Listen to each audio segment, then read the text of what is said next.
நம்ம சாப்பிடும்போது கருவேப்பிலையை தனியாக ஒதுக்கி வச்சிருவோம். அதுவும் குழந்தைங்க சொல்லவே தேவையில்லை, கருவேப்பிலையை பார்த்தாவே எனக்கு வேண்டான்னு சொல்லிடுவாங்க.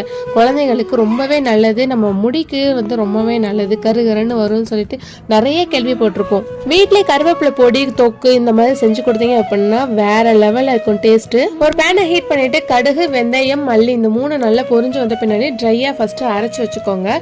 அதிலே கருவேப்பிலை உங்களுக்கு எவ்வளோ தேவையோ அந்த அளவுக்கு அரைச்சிக்கோங்க. காரத்துக்கு லைட்டாக மிளகாத்தூள் போட்டுக்கோங்க. அதே பேன்ல நல்லெண்ணெய் ஊற்றி கடுகு, உளுந்தம்பருப்பு, கடலைப்பருப்பு, பெருங்காயத்தூள் போட்டு நல்லா பொரிஞ்சு வந்துடட்டும். நல்லா எல்லாம் பொரிஞ்ச பின்னாடி வெள்ளை பூண்டு ஒரு 10 பூண்டு கூட எடுத்துக்கோங்க. நல்லா அதுவும் எண்ணெயிலே நல்லா வதங்க விடுங்க. பெரிய வெங்காயம் ஒரு அரை வெங்காயம் இருந்த போதும். நம்ம பேஸ்ட் புளி தண்ணி பேஸ்ட் நல்லா கெட்டியா இருக்கணும்.